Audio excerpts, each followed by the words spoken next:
Queridos irmãos em Cristo, a paz do Senhor, hoje com muita alegria, já estamos no primeiro domingo do mês de janeiro de 2022, só Jesus Cristo pôde fazer isso por nós, graças a Deus, nós louvamos a Deus porque Ele é bom.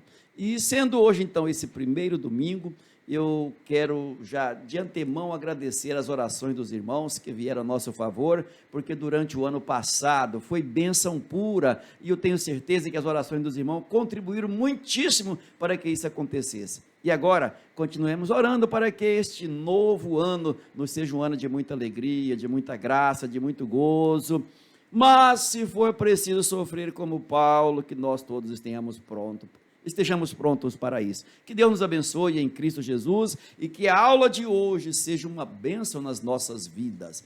Hoje estudaremos a primeira lição, em 2 de janeiro de 2022, autoridade da Bíblia. E quero lembrá-los que estamos a estudar um assunto muito importante, a supremacia das Escrituras, a inspirada, inerrante e infalível Palavra de Deus. Para então a apresentação do novo currículo, olha, a CPAD está de currículo novo, a Escola Dominical está de currículo novo, gente, e para apresentar esse novo currículo, evangelista Daniel. A paz do Senhor, meus prezados irmãos, diletos obreiros, alunos que também acompanham a aula EBD, aqui em Semadeiron, um privilégio muito grande poder retornar neste ano de 2022. Com a graça de Deus, nós encerramos o ano de 2021 e aqui nós continuaremos com esta mesma pegada, com este mesmo objetivo, com este mesmo propósito de levar a boa e preciosa palavra de Deus aos vossos lares. Como já foi aqui salientado pelo pastor Jorme César, a CPAD está de currículo novo, é isso mesmo. Então, o que isso significa? Significa um melhor desempenho de todos nós, enquanto professores em sala de aula. Por quê?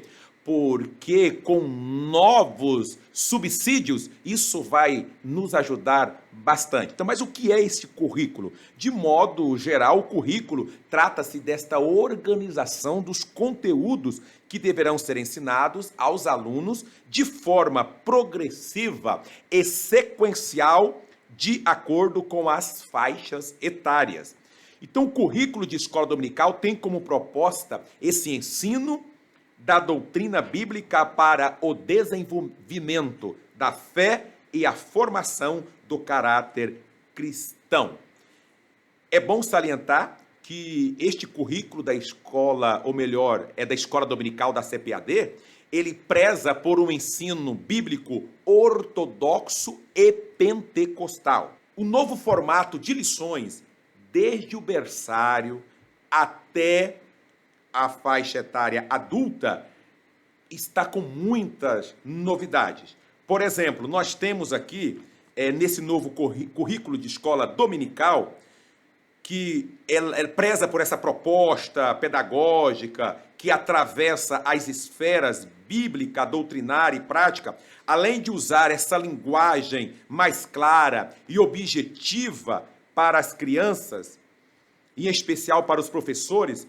Então a CPAD, com esta nova roupagem, ela trouxe muitas cores, isso vai favorecer mais as professoras que atuam aqui no berçário, que atuam no maternal 1, no jardim, primários, e assim por diante. Além, tornando isso, faz com que esse material fique mais atrativo. É isso mesmo. Então a CPAD, ela sempre pensando aqui no professor e, claro, muito mais no aluno. Podemos aqui pontuar, caros ouvintes, algumas diferenças a partir dessa nova abordagem pedagógica de conteúdo, preservando compromisso bíblico doutrinário, ou seja, também novos assuntos, novos comentaristas das lições, novo projeto gráfico, novos formatos também das revistas. Então, assim, podemos afirmar que estamos diante de um material completamente inédito em conteúdo e design. Então, isso vai fomentar ainda mais o nosso compromisso Não é só porque é um novo currículo, não, absolutamente. Claro que aqui nós priorizamos, de fato, a transmissão do conteúdo, não só transmitir, mas aprender também. Então, o professor em sala de aula não é um mero transmissor de conteúdo, ele está ali também aprendendo. É claro que ele precisa, no mínimo, estar mais preparado do que o aluno para dar essa aula. Então, esse novo formato do currículo da CPAD vai nos ajudar bastante. O modelo de currículo elaborado pela nossa casa publicadora das Assembleias de Deus está baseado nessa proposta de planos curriculares modernos e ele sugere a nós um formato de graduação por departamentos. Essa proposta observa alguns aspectos fundamentais que a equipe pedagógica da escola dominical precisa tomar ciência antes de iniciar os trabalhos. Então, nós temos aqui esta nova proposta, conteúdos diferentes da Bíblia que são ensinados a cada segmento da faixa etária. Uma novidade bacana, louvável, é que nos últimos anos a CPAD ela vem se atualizando na disponibilização de conteúdo online com o objetivo, de fato, de integrar seus alunos a esse mundo digital por meio desse portal da Escola Dominical. Veja bem, eu estava vendo aqui essa cartilha do novo currículo de Escola Dominical e o que me chamou bastante a atenção também é que os artigos sobre educação cristã, gestão da escola dominical, subsídios para cada revista do currículo, eles serão oferecidos simultaneamente com dicas de materiais, com dinâmicas e orientações pedagógicas aos professores, com vídeos e muito mais. Ou seja, já vai avisando os alunos aí que a lição da Escola Bíblica Dominical, que nós chamamos de revista, está de cara nova. E isso é muito importante para todos nós, porque a CPAD, ela pensa em toda essa equipe docente, mas não esquecendo também dos nossos discentes. Que Deus abençoe. A partir deste trimestre, então, currículo novo, desde o berçário até a faixa etária adulta. Sequenciando nossa aula, coube nos falar agora sobre a autoridade da Bíblia Sagrada. Mas antes que nós adentramos a autoridade da Bíblia Sagrada, propriamente dita, nós queremos dizer que ela é proveniente de Deus. A Bíblia provém de Deus. E o comentarista da CPAD, que vai nos falar sobre a Bíblia, é o pastor Douglas Batista. E eu peço aqui ao nosso colega professor Eliseu, que fará a apresentação do currículo do nosso ensinador mor, pastor Douglas Batista. Nós temos esta lição especial, ela que trata sobre esta base sólida que é a palavra de Deus. Então, traz o tema supremacia das Escrituras. O nosso comentarista, pastor Douglas Batista, ele é doutor em teologia, doutor em teologia sistemática, também é mestre em teologia do Novo Testamento pela FTCB, ele também é mestre em ciências das religiões pela Faculdade Unida de Vitória, FUV, ele é pós-graduado em docência do ensino superior pela FACEM, também licenciado em educação religiosa e filosofia também pela FACEM, e em filosofia pela ACESB, né? E é pastor também, presidente da Assembleia de Deus de Missão do Distrito Federal, presidente da Sociedade Bíblica de Teologia Cristã Evangélica, do Conselho de Educação e Cultura da CGADB e da Ordem dos Capelães Evangélicos do Brasil, e segundo vice-presidente da Convenção dos Ministros Evangélicos das Assembleias de Deus de Brasília e Goiás, além de diretor-geral do Instituto Brasileiro de Teologia e Ciências Humanas. Currículo recheado, que marca aqui. Isso é importante para cada um de nós sabermos que Deus tem levantado homens capazes para nos auxiliar, para nos ajudar a entender a Bíblia Sagrada. E eu tive o privilégio de ter o pastor lecionando na sala de aula que eu leciono aqui em Cacoal, né? Eu fiquei deveras admirado e alegre pela habilidade e a facilidade que ele tinha para apresentar de forma didática a aula. Há muitos que tem facilidade para escrever e até para falar em público, mas quando vai para uma sala de aula não tem toda essa facilidade. O pastor Douglas nos deu uma lição maravilhosa. Que Deus possa abençoar o pastor Douglas, oremos por ele, por trazer-nos esse dinâmico trabalho. É interessante quando nós apresentamos o currículo do ensinador, porque isso permite ao público, ouvinte, assistente, ao alunato, ficar mais tranquilo, ter uma segurança sobre a qualidade do ensino que será ministrado. Então, o currículo do pastor Douglas, com certeza, se poderá encontrá-lo naquele manual que segue junto com a lição da escola dominical. Então, você pode, aí na sua igreja mesmo, falar com o pastor da igreja, falar com o superintendente e adquirir esse livro que vem junto com a lição da escola. E além das explicações de toda a lição, que não aparece na própria lição, então você terá esse manual, que vai lhe ajudar muitíssimo. E no verso dele, bem nas costas do livro, nós temos aí então essa bonita biografia, que nos dá muita segurança para seguir ao lado dele, eu debaixo da batuta dele, nesse ensino maravilhoso que ele nos fornece. Muito bem, feitas essas considerações, agora então vamos para a lição de hoje. Como disse, a autoridade da Bíblia, e estamos estudando um tema que fala sobre a supremacia deste livro sagrado.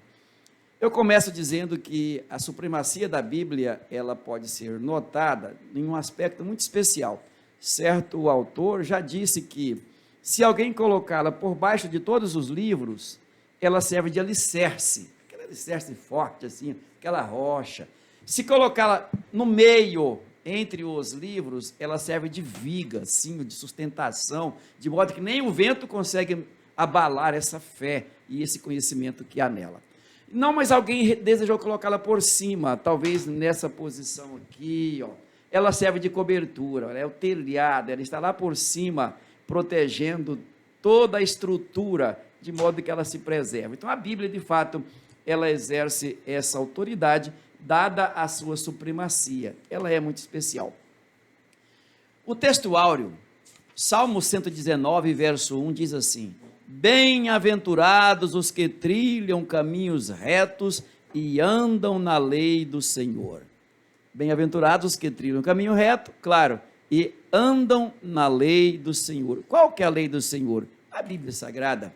É preciso que nós a tenhamos como nosso norte, como nosso referencial e também como nosso orientador, nossa bússola. Andemos segundo a direção que ela nos aponta, que ela nos ensina.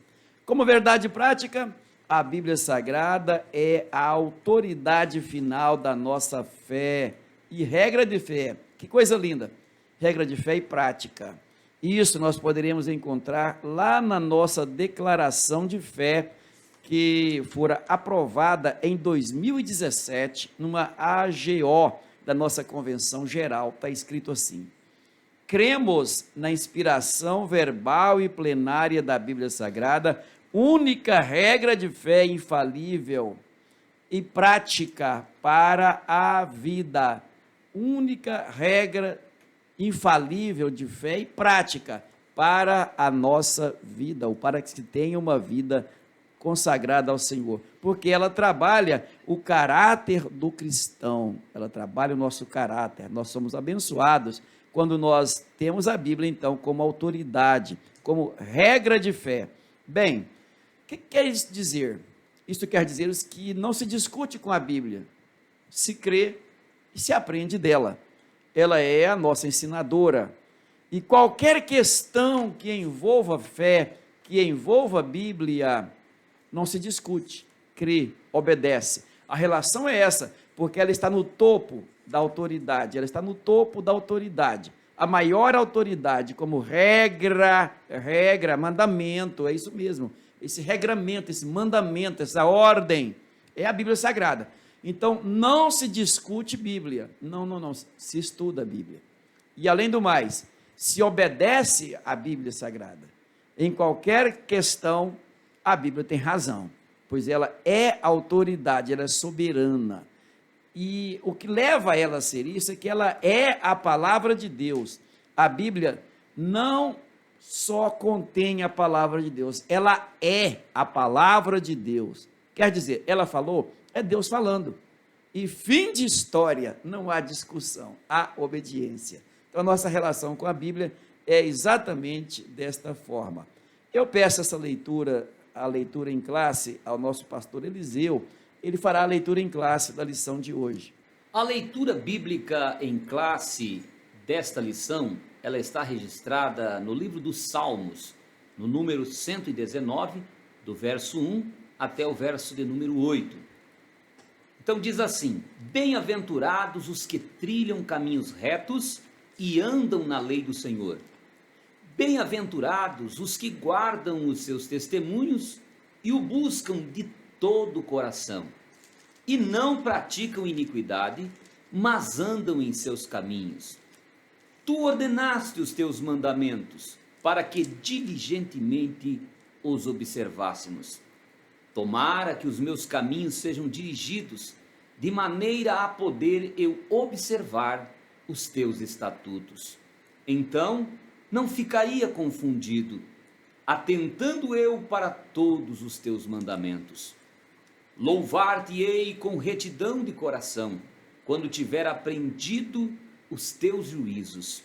Observarei os teus estatutos, não me desampares totalmente. No primeiro ponto da nossa lição, e graças a Deus que já estamos na primeira lição da primeira semana, do primeiro mês, do primeiro bimestre, do primeiro trimestre, do primeiro semestre, do primeiro ano, e isso em 2022, só Jesus pode fazer isso. Então nós temos uma lição maravilhosíssima, a origem da Bíblia e a revelação divina. Bem, por que a Bíblia é tanta autoridade assim? Claro, ela procede de Deus, ela é a palavra de Deus, a inerrante palavra de Deus. Na Bíblia não há erros, repito, na Bíblia não há erro nem erros, a Bíblia é perfeita, perfeitíssima. Se a Bíblia falou, você pode acreditar, ainda que você não entenda, mas acredite. E entender a Bíblia é bom, mas não é a coisa mais importante. O mais importante é você crer nela e obedecê-la. Sim, isso vale a pena. Se você souber algumas coisas sobre Bíblia, parabéns, você teve um privilégio. Mas se você crer na Bíblia e obedecer a Bíblia, você acertou de cheio, porque ela é confiável, inteiramente confiável. Pode confiar, porque ela é a revelação de Deus. Gente, que coisa linda. Deus se revela através da Bíblia. E nessa revelação, você pode acreditar. Ela é de natureza divina. Ela é por inspiração divina. Em que pese ter sido escrita, e você não pode admirar muito disso. Porque quem é que iria escrever a Bíblia? Alguém mesmo que soubesse falar em português. Então, ela é escrita por pessoas, porém, sob a inspiração do Espírito Santo de Deus. Eles não escreveram o que queriam, não. Eles escreveram aquilo que o Espírito Santo os inspirou a escrever, por isso que ela tem origem em Deus. Numa visão geral, ou numa revelação geral, você pode entender a Bíblia como tendo uma revelação histórica, uma revelação universal e também uma revelação no ser humano. A revelação histórica, você vai apenas comparar os fatos, história é fato. Se você comparar os fatos desde a criação até agora, a Bíblia tem razão. Tudo está registrado nela e do modo como ela diz. Alguns pseudocientistas, eu repito, pseudocientistas, tentaram desmoralizar a Bíblia dizendo que isso, aquilo não era verdade. Olha, a ciência verdadeira já tem comprovado que tudo que está escrito na Bíblia é verdade, ou é a verdade. Então, o que nela está escrito, mesmo sem ter cunho científico, porque ela não é um livro científico, a Bíblia é um livro de fé, é um livro que nós temos que ler e crer. Então, mas o que ela diz sobre ciência, tudo é verdadeiro. O mundo foi criado, o mundo não é produto de evolução. E se você analisar isso cientificamente, você verá provado que o mundo de fato foi criado. Ele é obra do Criador. Então Deus fez com que então isso acontecesse, e a Bíblia tem razão em dizer que Deus criou o mundo e as coisas que nele há. Ela tem razão quando ela afirma isso. Então, historicamente, isso está comprovado. Se você observar o universo, a ordem do universo, a gramatura do universo, gente, nós ficamos embasbacados e nós percebemos que a verdadeira ciência, de fato, ela vai encaminhar também nesse sentido, que o universo fora criado por Deus. Porque o nada não criaria nada. Nada mais nada é nada, nada vezes nada é nada, nada menos nada é nada, então virou nada. E nada dividido por nada também é nada. Bem, o nada não poderia criar nada, virar nada. O nada vai virar nada. Então, eu acho que até o nada não existiria, se Deus não existisse. Então, Deus criou até o nada. E do nada, Ele criou todo o universo. Porque Deus, Ele é poderoso. E a palavra dEle também é poderosa. No hebraico, o primeiro versículo da Bíblia, dá a entender isso. Então, da palavra de Deus, se criou todas as coisas. No ser humano, bem, Deus fez o ser humano, também que é obra da criação de Deus, não é produto da evolução, para refletir exatamente isso, refletir que há um ser criador, que nos criou sua imagem conforme a sua semelhança, nos fez um ser tricotômico, como ele é um ser triuno. Até nisso, nós nos assemelhamos a ele, porque somos obras da criação dele. Só ele poderia fazer algo que parecesse com ele, que ele fosse por imagem, que ele fosse por semelhança. Porém, há uma revelação especial aqui nesse contexto. Claro, Jesus Cristo, ele é a expressão exata do Pai, do Criador. Claro. Agora, quem é que nos dá ciência disso? É a Bíblia. A Bíblia, então, ela nos traz uma revelação especial de Deus. Ela revela Deus através do seu Filho, Jesus Cristo, que é a expressão exata do Pai. E o próprio Filho entendeu isso quando afirmou: eu e o Pai somos um. Quer dizer, havia nele essa característica, esses atributos que são próprios de Pai. E isso é muito bom para nós. Jesus Cristo é a revelação de Deus à humanidade. Então não há como ninguém dizer que nunca viu Deus. Olha só, que coisa profunda é isso. Tomé um dia disse que queria ver Deus. Jesus disse para ele: olha, eu estou com vocês há tanto tempo e não viste ainda o Pai? Quer dizer, ele é a revelação do Pai. Jesus é a revelação do Pai. Então, quem vê o Filho, vê o Pai. Pronto. Claro, no sentido, para você ver Deus, será meio difícil, porque todo ser humano que vê Deus na sua essência, com certeza perecerá, ele morre, o fulgor, a glória é muito grande, que os olhos, que são matéria, derrete. Nós não aguentamos nem ficar olhando para o sol ao meio-dia, que ele nos cega, quanto mais olhando para a glória de Deus. Moisés um dia pediu: Deus, eu quero te ver. Eu disse: ô Moisés, eu até que poderia me mostrar para você, só que você deixará de existir, porque a minha glória é muito grande. Mas eu vou te ajudar, Faz o seguinte: entra nessa rocha aí, nesse buraco aí, nessa gruta, e eu vou tampar a minha glória, e vou passar, você me verá pelas costas. Eu imagino a glória, eu imagino o poder, eu imagino a graça de Deus, essa bondade de se revelar a Moisés. Pronto, Moisés não teve mais curiosidade de ver Deus, porque ele viu um pouco da glória de Deus, que é imarcessível e inacessível a um mortal, a um humano. Isso é muito lindo. E eu quero, com essas palavras, lhe levar a crer nesse Deus que se revela por sua palavra e por seu Filho, Jesus Cristo. No segundo ponto, a evidência da autenticidade da Bíblia. A Bíblia é autêntica.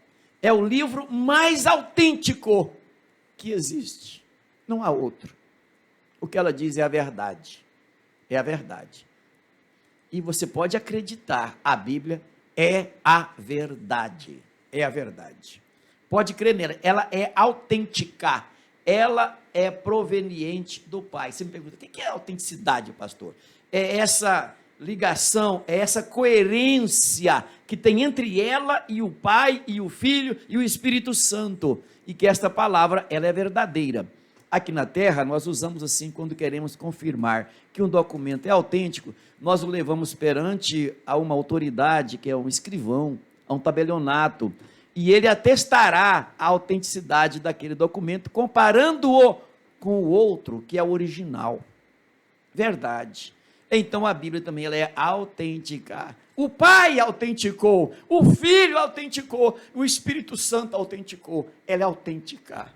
Pode crer nela, pode confiar. Ela é verdadeira. Ela é nobre, ela é grande, ela é pura. Gente, isso é muito lindo. E o último ponto da lição, a mensagem da Bíblia. A mensagem da Bíblia. Primeiro ele aborda a supremacia da Bíblia, o poder da palavra. Claro, isso é lindo, esse poder criador da palavra, o poder criativo da palavra. E por último ele fala sobre o propósito da Bíblia. Propósito da Bíblia. Ok. Gente, eu estou aqui ladeado com dois grandes expoentes aqui da palavra e também dois grandes professores. Com certeza eles já estão doidinhos para comentar um pouco aqui sobre a supremacia da Bíblia. Eu, quando começo a falar da Bíblia, ler a Bíblia, eu me emociono, eu fico muito feliz, o Espírito Santo vem ao meu encontro. E eu quero então compartilhar isso com os meus amigos aqui, para que eles também possam fazer parte desse comentário, quer comentando, quer fazendo perguntas, e assim nós vamos desenvolvendo essa aula de hoje, que eu entendo que ela é valiosa para todo o trimestre. Se começamos bem, com certeza o trimestre será todo levado a sério e será muito bom para todos nós. Como é maravilhoso trabalharmos o nosso manual, a Bíblia Sagrada, o livro que diz em Efésios capítulo 6 e versículo 17, é a espada do Espírito. Então, quando eu tenho essa palavra na minha vida, eu tenho a espada para lutar e para vencer o inimigo. Não é só um instrumento de defesa, mas é de ataque que vence o inimigo. Além de tantos benefícios, ela é um manual, então, nosso, que nós precisamos trabalhar. Por isso diz em 1 Pedro, 2:15, dizendo procura, não, em Timóteo, 2:15, dizendo procura apresentar-te a Deus aprovado, como obreiro que não tem que se envergonhar, que maneja bem a palavra da verdade. Então, a Bíblia Sagrada é esse instrumento maravilhoso que nós vamos estudar todo este período de 13 lições. O pastor João César já apresentou para nós aqui uma visão panorâmica do que é a Bíblia. Eu gostaria de perguntar aqui para o irmão Daniel. Irmão Daniel, evangelista da igreja, sobre a origem da Bíblia. Nós temos aqui nesse primeiro ponto e a apresentação que ela não tem origem no homem, mas ela tem origem em Deus. Se foram 40 escritores aproximadamente que escreveram a Bíblia, em diferentes épocas, diferentes tempos, situações e tudo mais, por que ela não tem origem no homem, tem origem em Deus? Meus queridos, como é precioso estudar as Sagradas Escrituras e agora estudando diretamente a Bíblia. O pastor João César já fez uma boa explanação aqui, uma visão bem ampla, e agora o pastor Eliseu. Interessante a pergunta, pastor Eliseu, porque foi num período de 1.600 anos aproximadamente que a Bíblia foi escrita, em dois idiomas, o hebraico e o grego, e um dialeto que era o aramaico. Em torno de cerca de 40 escritores. Agora, o interessante que estes escritores, eles eram de diferentes classes sociais e que viveram também em lugares e tiveram circunstâncias diferentes, e abordaram centenas de temas e temas distintos, só para chegar aqui na autoria. Agora, veja bem, nós temos textos redigidos numa grande variedade do que nós chamamos de estilos literários, tais como história, profecia, nós temos também na Bíblia poesia, nós temos alegorias, o que mais poderemos elencar aqui? parábolas, dentre outros. Agora, o interessante, pastor Eliseu, como já foi dito aqui, essas pessoas não escreveram aquilo que elas queriam escrever. Deus, por ser o autor da Bíblia, ele se encarregou, interessante, que ele poderia, pastor João César, de repente, fazer aparecer uma Bíblia, né? Ou designar algum anjo para escrever a Bíblia, mas ele quis justamente que os homens, os quais ele direcionou esta oportunidade para que a Bíblia fosse escrita. O interessante é que já se passaram tantos séculos, a Bíblia já suportou o fogo, a Bíblia já ficou, já encontraram exemplares da Bíblia em meio a escombros após a destruição de uma cidade, um lugar. Todavia, por que a Bíblia continua sendo este grande best-seller, que é o livro mais vendido do mundo ainda? Porque ela não tem autoria baseada no homem. A autoria dela é Deus. E Moody, ele trouxe tantas reflexões sobre a Bíblia, e eu encontrei uma aqui que eu gosto de todas as reflexões dele, que ou este livro, a Bíblia, me afasta do pecado, ou o pecado me afastará deste livro. Ele diz que crê que a Bíblia é inspirada porque ela me inspira. Moody disse isso dentre tantas frases. Então, pastor Eliseu, a autoria é de Deus. Agora, se fosse uma autoria, resultado humano, a Bíblia não existiria mais.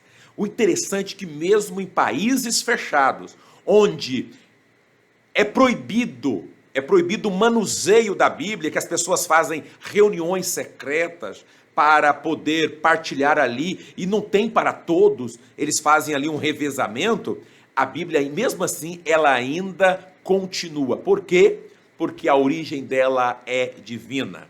Por isso, ela suporta tantos anos e suportará até o dia que o Senhor voltar.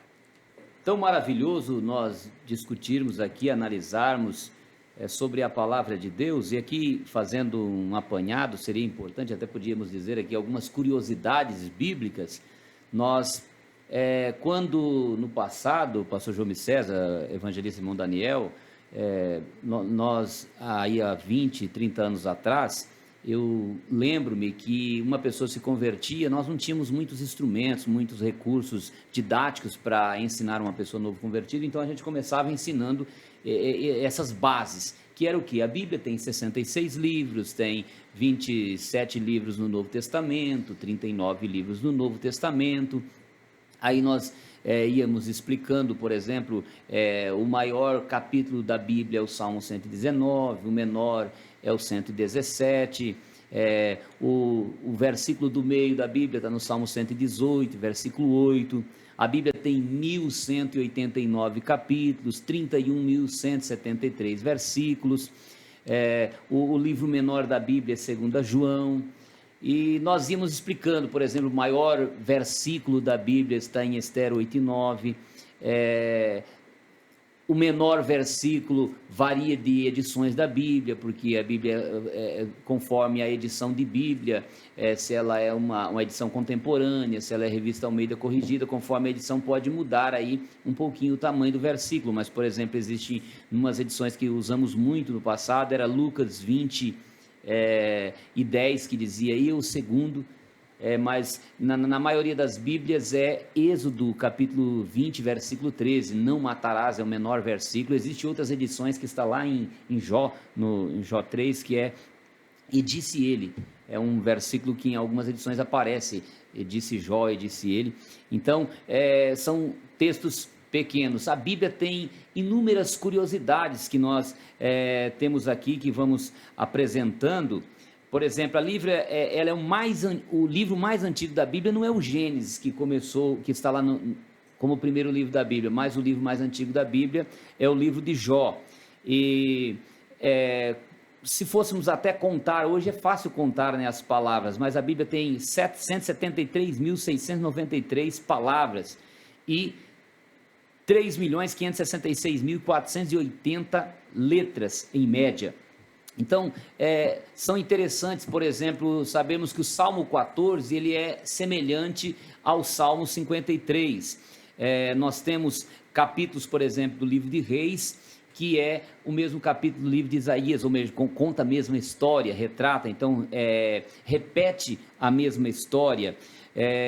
Assuntos como, por exemplo, o Pai Nosso, né? O Pai Nosso ele tem 68 palavras, mas dessas 68 palavras, embora seja a oração, só tem 5 petições. E assim, a Bíblia ela vai nos apresentando muita coisa importante. Por exemplo, Galileu, ele descobriu que a terra era redonda e por isso sofreu punições, quase que foi a morte. Ele chegou até a ter que colocar a mão sobre a Bíblia e jurar dizendo assim: eu, Galileu Galilei, filho de Vicêncio Galileu, de 70 anos de idade, e venho aqui desfazer as minhas ideias, retroceder com meus pensamentos, porque ele disse que a terra era redonda, mas na verdade depois descobriram que ele estava correto. Entretanto, lá em Isaías 40, já está dizendo que a terra é redonda, então bastava os que estavam ali criticando conhecerem melhor a Bíblia. E assim, é importante nós entendermos que a Bíblia, por exemplo, ela é um alimento. Jeremias 16 e 15 e 16, diz assim que Jeremias, achando as palavras, ele diz: eu logo as comi, e foram gozo e alegria o coração. Então a palavra de Deus é tão profunda, né? 1 Pedro 2 e 2, o Pedro vai dizer assim: desejai ardentemente como criança recém-nascida o genuíno leite, que é a palavra. Jesus, quando olha para Satanás que estava lhe tentando, querendo que ele transformasse a pedra em pão, ele diz: nem só de pão vive o homem, mas ele vive da palavra de Deus. Então a palavra de Deus é esse alimento, além de ser lâmpada, como diz o Salmo 119 e 105, além de ser martelo, como está em Isaías. Então a Bíblia ela tem essas curiosidades extraordinárias. Eu gostaria, pastor João Micésio, que o senhor de repente nos explicasse aqui. Eu acho muito importante o versículo, por exemplo, do Salmo 1 e versículo 2, que diz assim: aquele que medita na lei do Senhor de dia e de noite, não anda no conselho dos ímpios. E também Deus disse a Josué: olha, não aparta da tua boca, capítulo 1, versículo 8, o livro dessa lei, medita nele de dia e de noite. Qual a diferença há entre meditar e ler a Bíblia? Primeiramente, parabéns pelas curiosidades bíblicas que o senhor já apresentou aí. E agora, essa belíssima pergunta que pede esclarecimento sobre ler e meditar na Bíblia. Bem, há vários tipos de leituras, algumas são só para conhecimento, outras são para aprofundamento, de acordo com a natureza do que se pretende com o texto.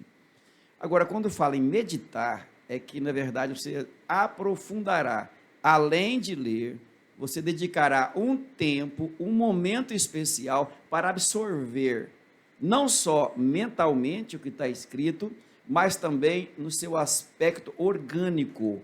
A Bíblia, ela passa neste momento, ao ser meditada, ela incorpora organicamente em nós. E é interessante alguém me ver sorrindo assim, é porque eu acho ela linda, ela é viva. Por isso que eu disse que ela é orgânica, ela é viva. Ela não ficou no tempo, ela não é só histórica, ela é viva. Ela é.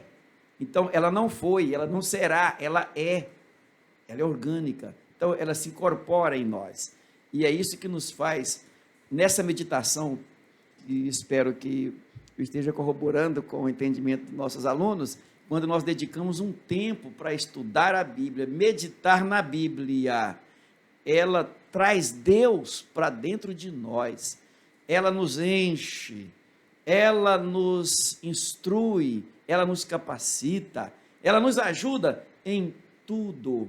Por isso que é bom que nós meditemos na Bíblia, que dediquemos esse tempo, dediquemos um tempo especial da vida que Deus nos deu para meditar na palavra dele.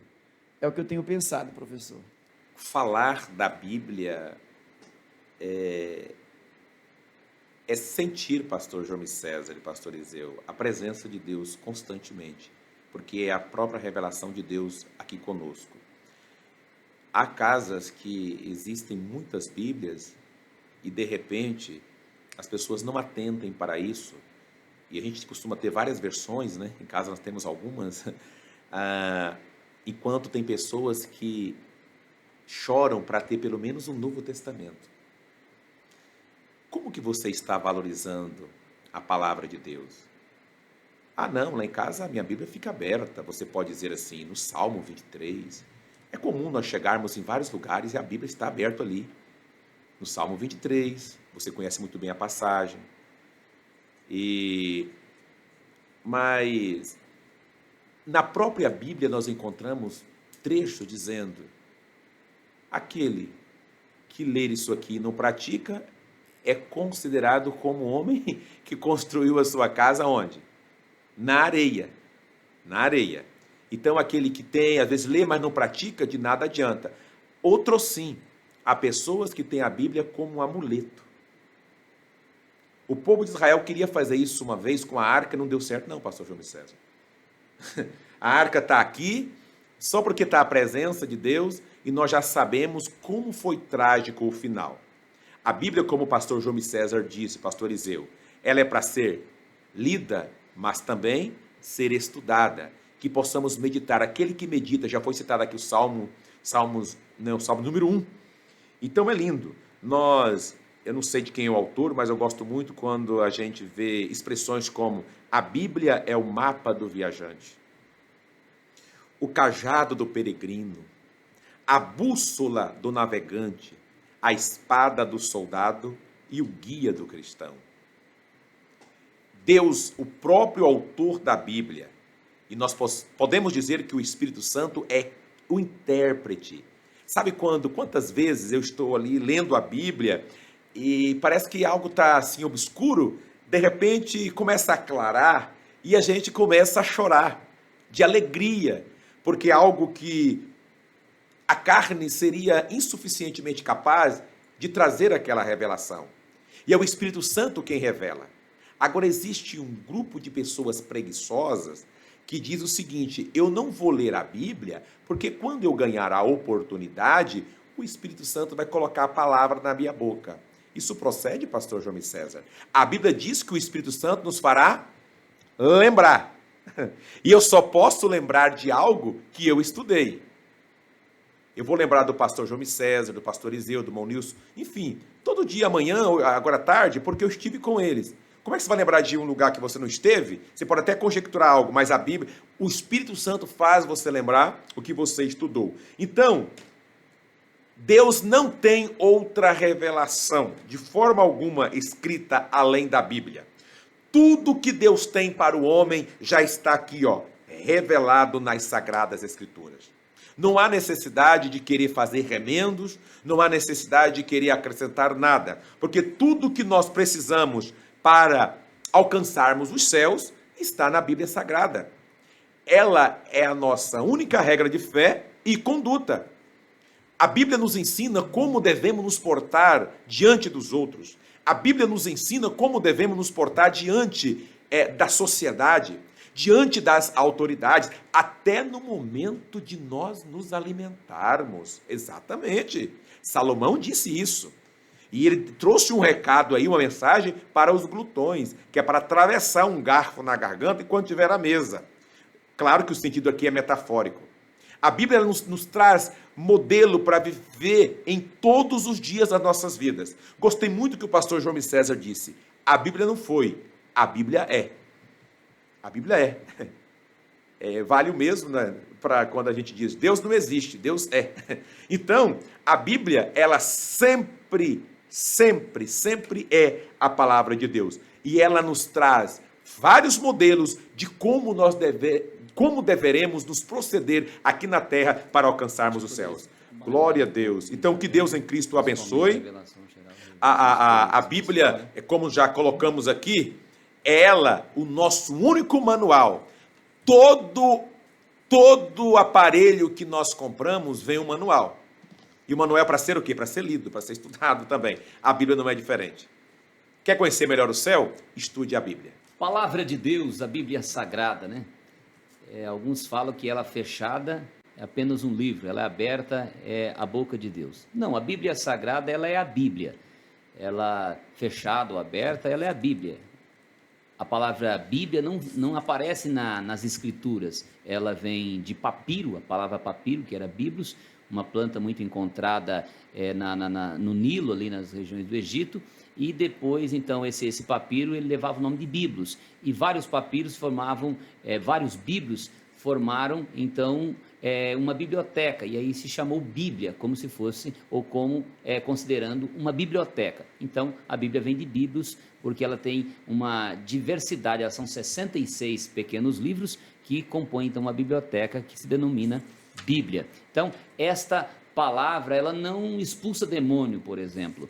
Ela é a palavra de Deus quando ela é exposta, porque está aqui a palavra de Deus escrita, e quando eu medito, quando eu leio ela, então eu sou inspirado. E olha, cada vírgula, cada palavra, cada letra tem uma profundidade.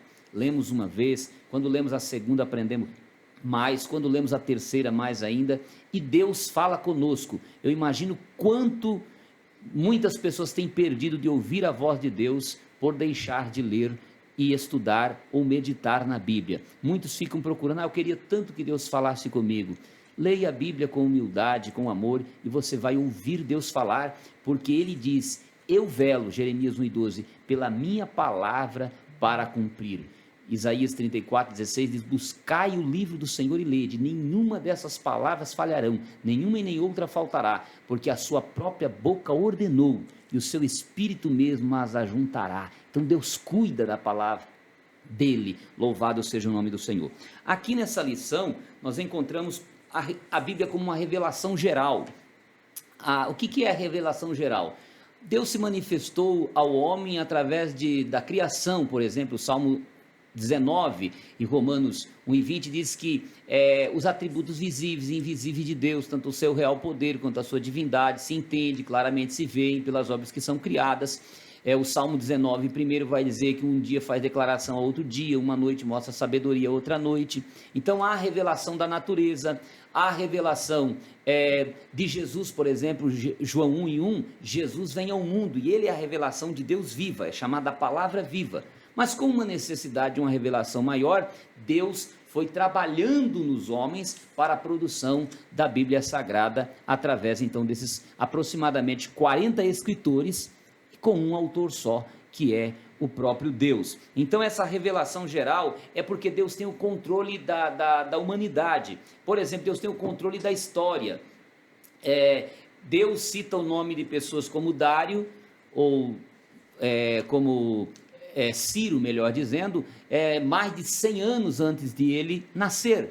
Deus cita o nome do rei Josias aproximadamente 300 anos também antes dele nascer, dizendo, vai nascer um homem Josias, que ele vai oferecer aqui um sacrifício, vai queimar corpos humanos nesse altar, que não é altar, para provar para vocês que o altar que vocês estão levantando aí, ó rei Jeroboão, não é altar. E depois levanta Josias ali depois de 300 anos e faz isso. Então Deus tem o controle da história. Ele dá um sonho a José que vai ter 7 anos de fome.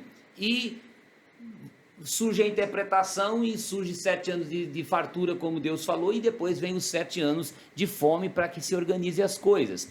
Deus avisa para Nabucodonosor que ele é o rei, mas que depois deles vem mais 3 reinos poderosos. Ele é a cabeça de ouro, que representa a Babilônia, depois vem o peito de prata, que representa os gregos, depois vem as pernas, melhor a cintura, né, que representa a Pérsia, e depois vai vir as pernas e os pés em parte de ferro, em parte de barro, que vão representar Roma, um governo longo, e depois desse governo não haverá mais um governo organizado, porque o rei dos reis vai vir para governar. Então a palavra que foi avisada para Daniel, que veio antes de Cristo, aí uns 600, 700 anos, 600 anos pelo menos, ele profetiza algo que vai acontecer ainda lá no milênio, lá para frente, depois da vinda de Jesus. Então a Bíblia, ela tem esse controle da história. Deus tem o controle da história, mas além do controle da história, ele tem uma revelação especial, que é a revelação para aqueles que aceitam a Jesus. Tanto o homem sem Deus pode ver Deus através da Bíblia, ele pode ver Deus no controle do universo, quanto aquele que aceita Jesus, ele tem esse privilégio maior, porque a Bíblia revela também a salvação. Romanos 1,16 diz, porque o Evangelho do Senhor Jesus é poder de Deus para a salvação de todo aquele que nele crê. Então a Bíblia tem este poder, e só a Bíblia. Nós temos várias entidades que ajudam o homem a melhorar a sua vida, corrigem questões morais, até curam questões físicas, como a medicina que Deus tem nos proporcionado, mas há problemas que no mundo não há solução, e para esses problemas Deus tem solução, e ele diz, o Evangelho, a palavra é poder. Então, se você estiver de frente com um problema insolúvel para o homem, lembre que a palavra de Deus tem o poder, e ela prova isso, salvando o homem, tirando pessoas da pior situação, como disse Davi, um charco de lodo, e fazendo ele uma nova criatura, como está em 2 Coríntios 5,17, assim que se alguém está em Cristo, nova criatura é, as coisas velhas já se passaram, e tudo se fez novo. Vamos orar e agradecer a Deus por esta grande escola bíblica dominical. Pai soberano, te agradecemos por esta grande oportunidade, quando nós, Senhor, nos reunimos aqui para aprender de Ti, para aprender da Tua palavra, que é eterna e que é poderosa. Pai amado, que esse ensinamento se incorpore em nós e que nós possamos, Senhor, dar vazão ao Teu Espírito e fazer sempre o que a Tua palavra manda. Sê conosco em tudo, dê aos alunos, aos professores, dê, Senhor, as direções das igrejas, dê a direção desta convenção, a sabedoria para que se portem e se dirijam de acordo com a Tua palavra, e que seja ela, Senhor, a nossa ferramenta, em nome de Jesus. Amém.